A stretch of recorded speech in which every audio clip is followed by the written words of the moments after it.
అనుదిన అరుణోదయ స్తుతి కార్యక్రమంలో అనుదినము మాతో కలిసి దేవుని స్తుతిస్తున్న ప్రియ సహోదరి సహోదరులందరికీ మన రక్షకుడు ప్రభు అయిన యేసుక్రీస్తు నామములో వందనాలు తెలియజేస్తున్నాం.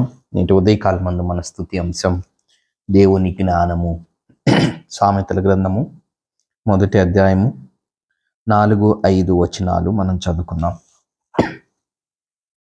జ్ఞానము లేని వారికి బుద్ధి కలిగించుటకును, యవనులకు తెలివియు వివేచనయు పుట్టించుటకును తగిన సామెతలు.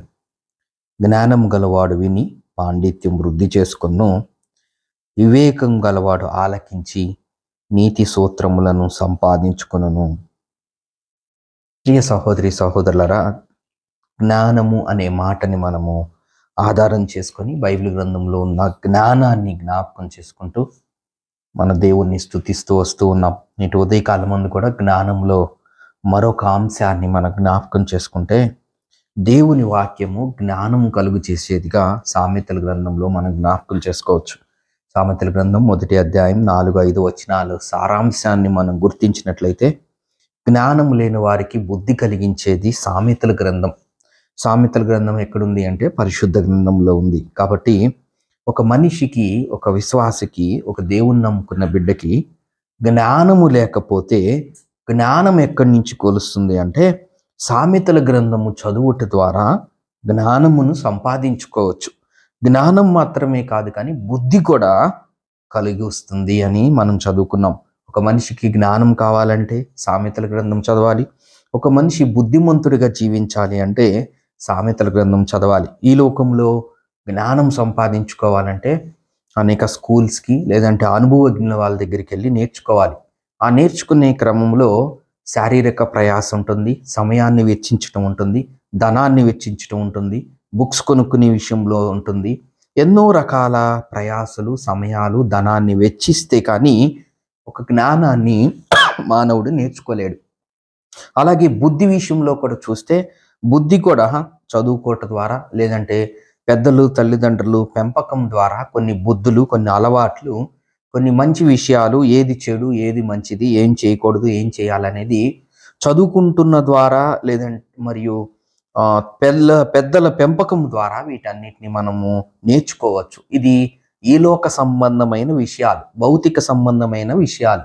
శారీరకంగా ఈ లోకంలో జీవిస్తున్నప్పుడు ఒక జ్ఞానం కావాలన్నా, ఒక బుద్ధి కావాలన్నా సాధారణంగా మానవుడు చేసే విషయం. కానీ ఆత్మీయ జీవితాన్ని, దేవుని వాక్య జీవితాన్ని, పరిశుద్ధ జీవితాన్ని, పరమార్థం, పరలోక పట్టణ జీవితాన్ని మనం జ్ఞాపకం చేసుకుంటే, ఒకవేళ నమ్ముకున్న విశ్వాసికి జ్ఞానము లేకపోతే, ఒకవేళ ఏ విధంగా జ్ఞానాన్ని సంపాదించుకోవాలో మనం జ్ఞాపకం చేసుకుంటే, ఏ విధంగా బుద్ధి సంపాదించుకోవాలో జ్ఞాపకం చేసుకుంటే, అది దేవుని వాక్యం చదువుట ద్వారానే.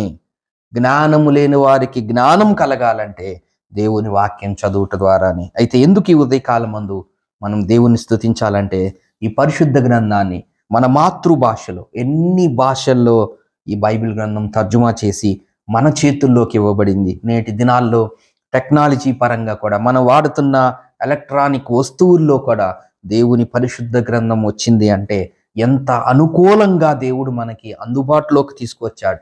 ఒకప్పుడైతే కేవలం కొన్ని భాషలకే పరిమితము, కొన్ని ప్రాంతాలకే పరిమితము. కానీ నేడు ప్రపంచవ్యాప్తంగా దేవుని పరిశుద్ధ గ్రంథము మన స్వహస్తాలకు వచ్చింది. అది చదువుట ద్వారా, అది వినుట ద్వారా, దాన్ని అనుసరించుట ద్వారా, దాన్ని గైకొనుట ద్వారా, దాన్ని మన మనసుల్లో ముద్రించుకొని దాని ప్రకారం జీవించుట ద్వారా మనం జ్ఞానం సంపాదించుకోవచ్చు, మనం బుద్ధిని సంపాదించుకోవచ్చు. అక్కడే 2వ లైన్లో ఉంది, మనము తెలివిని, మనము వివేచమును పుట్టించే జ్ఞానము పరిశుద్ధ గ్రంథంలోంచి మనకు వస్తుంది. పరిశుద్ధ గ్రంథము చదువుట ద్వారా మనం నేర్చుకోవచ్చు. కాబట్టి ఎందుకు ఒక విశ్వాసి ఈ ఉదయకాలం మందు దేవుణ్ణి స్తుతించాలి అంటే, జ్ఞానము తక్కువగా ఉన్నా, బుద్ధి తక్కువగా ఉన్నా, తెలివి తక్కువగా ఉన్నా, వివేచన తక్కువగా ఉన్నా, వాటిని తెలివిని సంపాదించుకోవాలంటే సామెతల గ్రంథం చదవాలి. వివేచనను పుట్టించుకోవాలంటే సామెతల గ్రంథం చదవాలి. బుద్ధి కలిగించుకోవాలంటే సామెతల గ్రంథం చదవాలి.